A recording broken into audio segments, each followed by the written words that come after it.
Combat. The course primarily comprises fieldcraft instruction.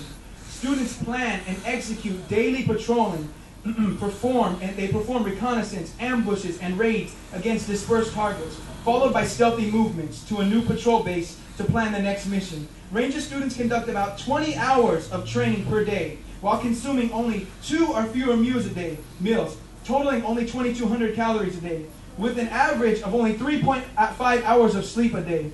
Students sleep more before a parachute jump for safety considerations. Ranger students typically wear and carry 65 to 90 pounds of weapons and training ammunition while patrolling. More than 200 miles throughout the course of a night and day. So night and day they train their mind, their body, their spirits, jumping out of planes, climbing barbed wire fences, going through mountains, starving, their physical being tested, them being beat down to the bone, their body being tested. They're wondering why their instructor is telling them, why do I have to go through all this? Their agility being tested, their strength being dragged from them being tired from sleep, them wanting to give up, them wanting rest. They're saying why? Wanting to give up before they are sent to battle. On June 6, 1944, during the assault of Omaha Beach as a part of the invasion of Normandy, Rangers were sent. When seeing how they were winning, General Norman Cota asked, "What outfit is this?" One soldier answered, "5th Rangers, sir." And that day was the Rangers lead the way, which is now the Rangers models. Well, guess what, child of God? I've come here to tell you that we're one greater than the Army, U.S. Army Rangers. We are in the army of the Lord. Can I get an amen? We are the true army. We are God's army. And we serve the general. I said we serve the one general. We serve the one true general, the one that brought you through. We are the army of the Lord of Jesus Christ. I'm here to tell you, child of God, lead the way. It's time for you to lead the way, child of God. It's time for you to pick up your battle ammunition. I don't care how tired you are. I don't care how stressed out you are. I don't care what's going on in your life. I don't care what's happening in your family. I don't care what the devil is telling you. I don't care what the TV is saying. I don't care what other people are telling you. I'm telling you that there's one for you. And if God be for you, then who can be against you? I said if God be for you, Pastor Brinkman, who can be against you? There's nobody like our God. And if he's for you, Grandma, then nobody can mess with you. The devil knows who his daddy is. I know who my daddy is. Praise God. Somebody give God glory in this house today. We serve one greater than the U.S. Army. Oh my God. And we don't have to, God will never send us out to a battlefield and allow us to die. When he goes, David said, the battle is the Lord's when he went to go fight Goliath. He said, the battle is not mine, but it's yours. We don't have to worry about putting our trust in a rifle. We don't have to worry about rationing our food. We don't have to worry about any of that. When we get down on our knees and we call on the name of Jesus, he answers our prayers. Amen. He answers our prayers because he's a faithful God. We are in the army of the Lord Jesus Christ. Somebody say, I'm a soldier. I'm a soldier in the army of the Lord Jesus Christ. Hallelujah. I'm a soldier. Praise God. I'm a soldier.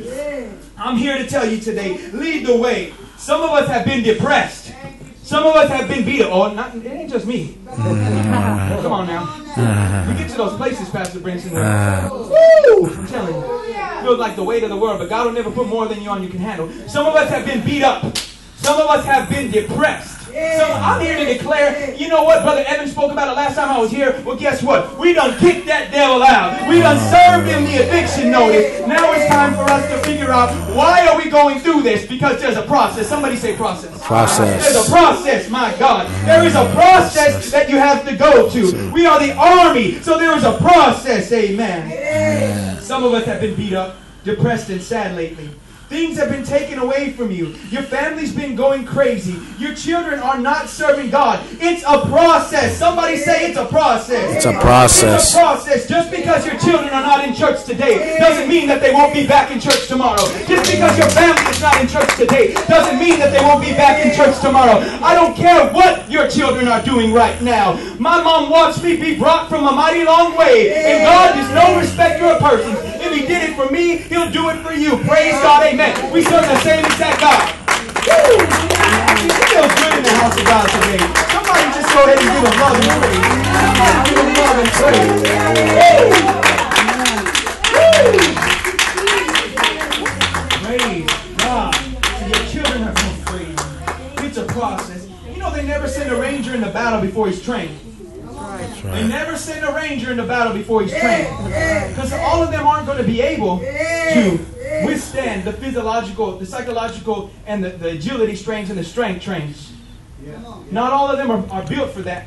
Not all of us are built for spiritual warfare. But if you've been going through things, then maybe God is saying to you, I built you for spiritual warfare. I'm picking you to be an intercessor prayer. I'm using you to preach the word of God. If you've been feeling like you're down and out, and you've been feeling like things have just been coming all on top of you, and like the devil has just been attacking you, brother, if you feel that way, then maybe God is saying, it's a process, son. I want to take you through the process. Will you let me work on you? Will you let me get you through this process? Will you learn how to trust in me? Will you learn how to give me the glory in the times when everything is not going good? Praise God. Praise God. He's such a good God. Thank you, Jesus. It's a process. They never send a ranger out to battle before he's trained. My God, they never send him out. That would be foolish to send a ranger out before you. My God, send him into the mountains of Afghanistan and he's not even trained. You're gonna know how to. That's how good our God is, children. He don't want you to go out to battle before you don't even know what's going on. He's not just going to send you out there. He loves you. He's our dad. We have to really get that in our head. And I say this almost every time I come here. Get that in your head, who our God is. He's our daddy. What does your dad do for you? What does your mom do for you? She cares for you. She didn't just push you when you first learned how to ride a bike. She made you run those training wheels and then learn. And sometimes we're going to fall. Sometimes we're going to fall and learn our lesson. Thank you. Sometimes we're going to fall. My God. Thank you, Jesus. God is good. God is good. They never send a ranger to battle before he's trained.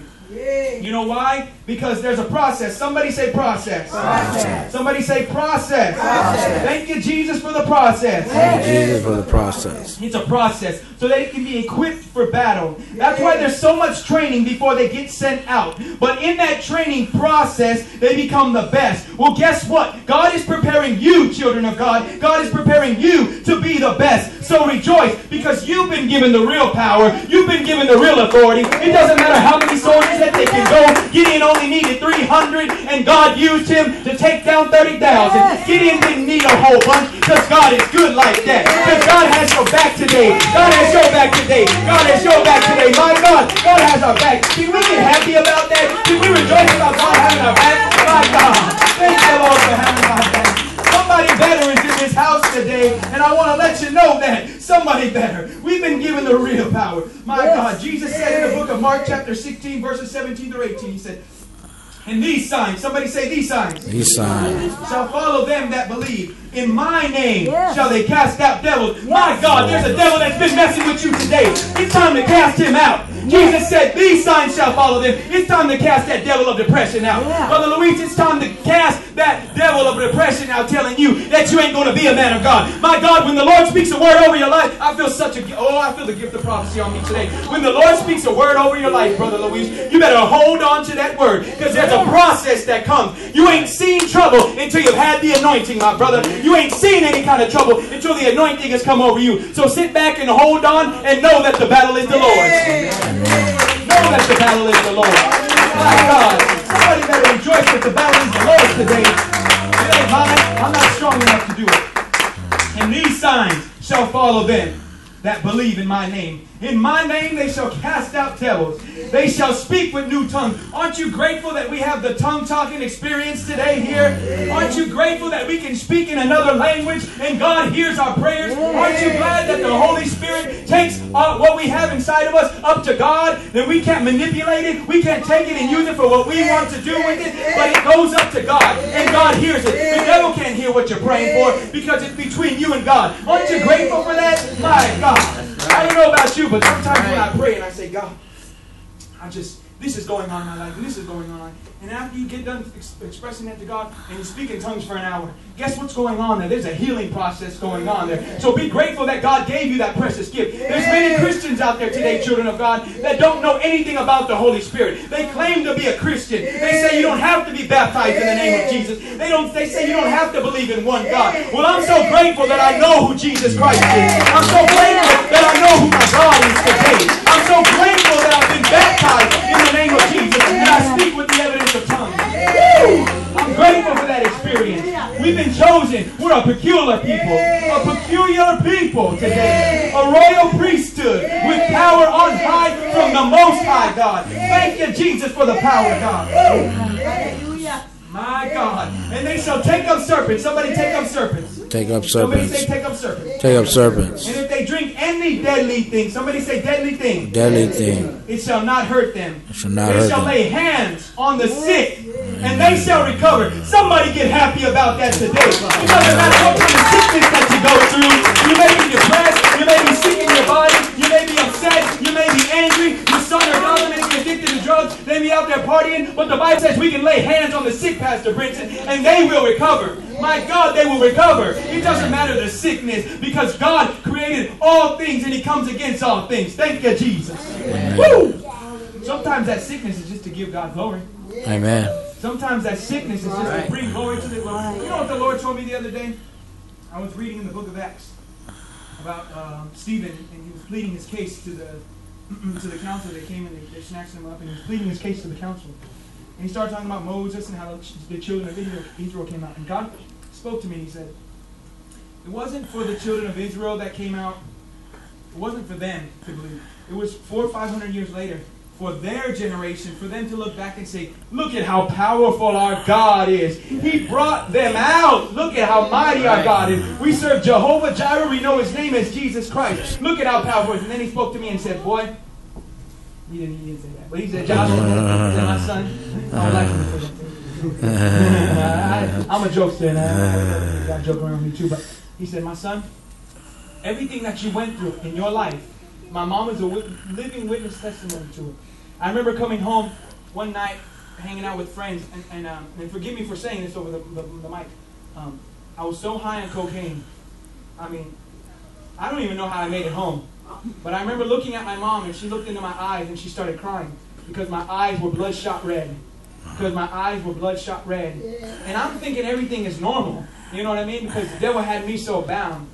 But I'm so great today that I know a Savior that is real today. The world may not know Him, but I know Him today. And it doesn't matter what anybody else says to you. God is a Savior. He saves your life. He brings you through things, Pastor Princeton. He loves you. He's here for you. You know what? I was listening to some preaching on Holy Ghost Radio the other night. Thank God for that. That's all I've been listening to is just preachings all day long. And he said, God is not impressed by your performance, because God already loved you before you even were able to perform for Him. That's right. So don't think just because you come and you perform for God that you're going to get something out of Him. He already loved you. Just get real and sincere with God. I can't stress this enough about a relationship with God. That is the key factor. Yes, you need to be baptized in Jesus' name. Yes, you need to be filled with the Holy Ghost and speak in tongues. Yes, all that is good. You need to believe one God. And I stick to that, yes. We need to live a separated life from the world. We need to be holy and lift up our hands holy. But one thing that is so important, you can have all that. You can go to church all day long. You can talk in tongues until your face turns blue, until you can't speak anymore. You can run the aisles until sweat is pouring all the way down your body. You can dance in the Holy Ghost. But if you don't go home and have a prayer life and have a relationship with God, you're not getting any victory in your life. There is no victory. There is no victory without prayer. There's no victory without any kind of prayer in your life. Somebody say,